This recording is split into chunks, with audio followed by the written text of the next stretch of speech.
Um país da América do Sul que se tornou rota para o tráfico de cocaína. Um país em que facções criminosas se fortaleceram e abriram disputas.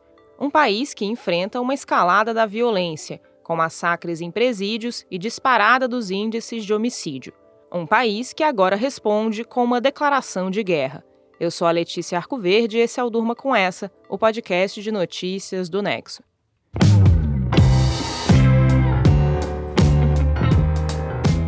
Olá, eu sou o Conrado Corsaletti, estou aqui com a Letícia para apresentar esse podcast que vai ao ar todo começo de noite, de segunda a sexta, sempre com notícias que podem continuar a ecoar por aí. Quarta-feira, 10 de janeiro de 2024. Dia em que o presidente do Equador, Daniel Noboa, afirmou que o país vive um estado de guerra contra facções criminosas responsáveis por uma série de ataques realizados no dia anterior. Pelo menos uma dezena de mortes foi registrada. As Forças Armadas estão nas ruas, que em vários lugares estão vazias. Aulas presenciais foram suspensas até o fim da semana, órgãos públicos amanheceram fechados, comércios não abriram. Durante a noite, impera um toque de recolher das 23 horas às 5 da manhã. Na terça-feira, grupos criminosos fizeram ataques coordenados em diferentes cidades equatorianas. Facções sequestraram policiais e agentes carcerários, incendiaram veículos, explodiram bombas e invadiram o estúdio do canal de televisão TC durante um programa ao vivo. Você ouve um trecho do momento em que homens encapuzados e armados abordam pessoas durante a transmissão, que ficou por alguns minutos no ar até o sinal ser cortado. Eles apontam armas para os profissionais, fazem alguns deitarem no chão e mostram para as câmeras artefatos explosivos.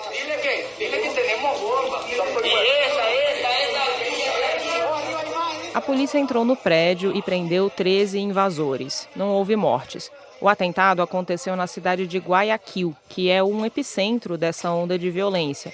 Lá, uma universidade também foi invadida por homens armados. Você ouve um vídeo gravado dentro de uma sala de aula, onde alunos e professores colocaram cadeiras contra a porta para impedir a entrada dos invasores.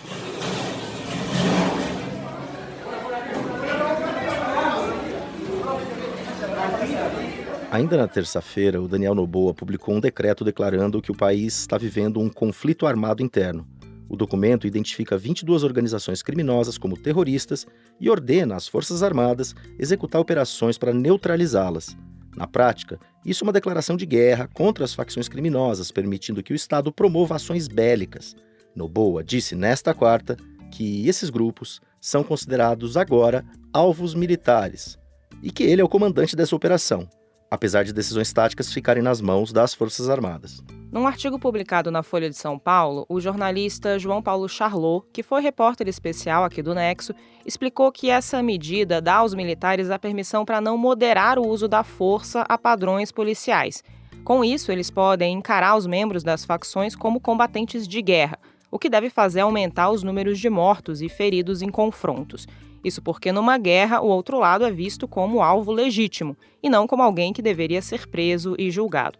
Desde segunda-feira, o Equador está sob estado de emergência com duração de pelo menos 60 dias, o que já dava aos militares a permissão para atuar no policiamento e no sistema carcerário e impunha o toque de recolher para a população. Esse que você ouve agora é o Noboa num pronunciamento sobre a decisão.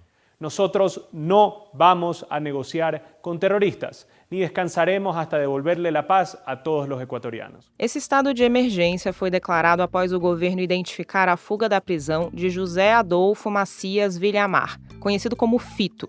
Ele fugiu horas antes de ser transferido dentro de um complexo penitenciário na cidade de Guayaquil. O Ministério Público abriu uma investigação e o governo colocou 3.000 agentes de segurança nas ruas para tentar encontrá-lo.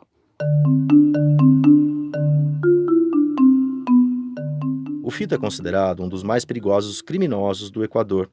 Desde 2020, ele é o líder da facção criminosa Los Choneros, que foi considerada terrorista pelo novo decreto.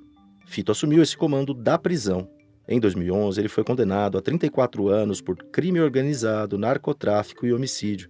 Ele já tinha escapado do presídio outra vez, em 2013, quando passou 3 meses foragido. O líder criminoso é o principal suspeito de ser o mandante do assassinato do candidato presidencial Fernando Villavicencio, que foi morto a tiros na capital Quito em agosto de 2023.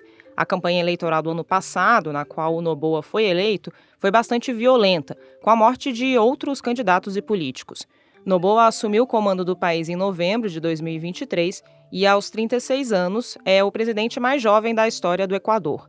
Ele é herdeiro de um conglomerado empresarial que começou na área de exportação de bananas. O Noboa estreou na política faz poucos anos.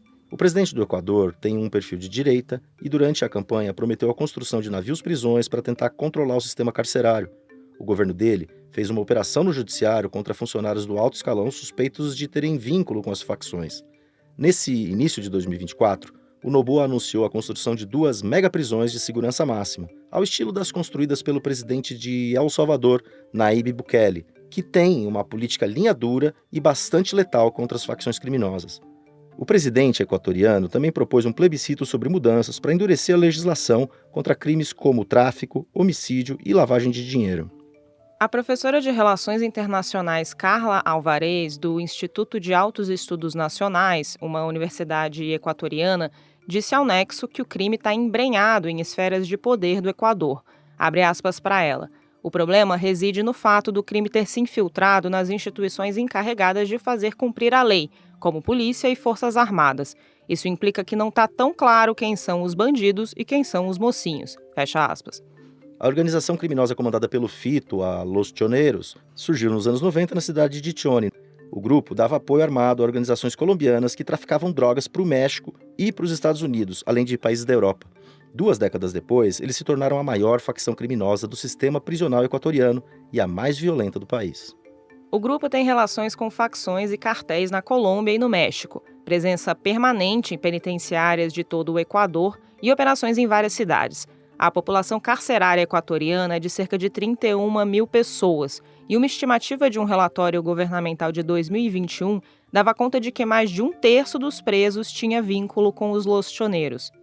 O Fito assumiu o poder do Los Choneros em 2020, após o assassinato do líder anterior, conhecido como Rasquinha. Essa troca de comando causou uma divisão no Los Choneros, o que deu origem a outras facções. É o caso da facção Los Lobos, que é a segunda maior do país, da facção Los Chone Killers e da facção Los Tiguerones, que formaram um cartel chamado Cartel Nova Geração do Equador. Todos esses grupos foram identificados como terroristas pelo decreto do Noboa. Em 2021, essas facções iniciaram uma guerra pelo controle das prisões e do narcotráfico do Equador.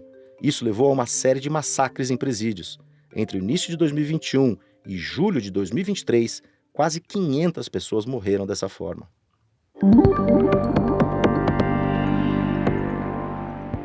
A taxa de homicídio intencional no Equador atingiu em 2023 o patamar mais alto da sua história. Mas não faz muito tempo, em 2016, o país era um dos mais seguros da América do Sul, com uma taxa muito menor que a do Brasil, por exemplo. Esse índice foi crescendo progressivamente e quadruplicou em 2020, quando começaram os massacres nos presídios. A taxa atual de 2023 é o dobro da brasileira. As disputas entre facções são um fator preponderante para esse aumento da violência. O fortalecimento desses grupos também passa por elementos geográficos e mudanças sociais no país. Desde o final dos anos 2010, o Equador observou uma deterioração da situação econômica. Nesse período, houve cortes de gastos públicos em áreas sociais e também no sistema carcerário, além da precarização de empregos. A pandemia da Covid-19 também aumentou a desocupação e aprofundou desigualdades sociais. Isso ocorreu num momento em que o Equador se consolidava como um local de trânsito e de exportação de cocaína. O país fica entre a Colômbia e o Peru, que são 2 dos maiores produtores da droga no mundo. O porto de Guayaquil, essa cidade que fica no litoral, no Oceano Pacífico, é um dos principais pontos de saída do produto da América do Sul para os Estados Unidos, para a Ásia e para a Europa, segundo um relatório da ONU. Não são só traficantes equatorianos que atuam ali. As maiores facções criminosas do país são apoiadas por cartéis mexicanos. Ali também estão dissidentes das FARC, as Forças Armadas Revolucionárias da Colômbia, grupo que desde 2016 assinou um acordo de paz e saiu desse mercado. Autoridades identificaram até um grupo dos Balcãs, chamado de Máfia Albanesa. Esse grupo está lá, disputando a rota do tráfico de cocaína. Especialistas na área de segurança ouvidos pelo jornal O Globo afirmaram também que um processo de dolarização promovido na economia equatoriana desde o início dos anos 2000, junto com a falta de controles financeiros, tornaram o país um lugar muito propício para a lavagem de dinheiro. Isso atraiu ainda mais essas atividades criminosas. Os problemas com o narcotráfico e a insegurança aumentaram durante o governo de Lenín Moreno entre 2017 e 2021 e pioraram ainda mais na gestão seguinte, de Guillermo Lasso. O então presidente declarou sucessivos estados de emergência para lidar com as questões de segurança nas ruas e nas prisões, sem obter êxito. O Lasso encurtou o mandato presidencial e dissolveu o parlamento, convocando novas eleições gerais, aquelas eleições que elegeram Noboa em 2023 e foram extremamente violentas.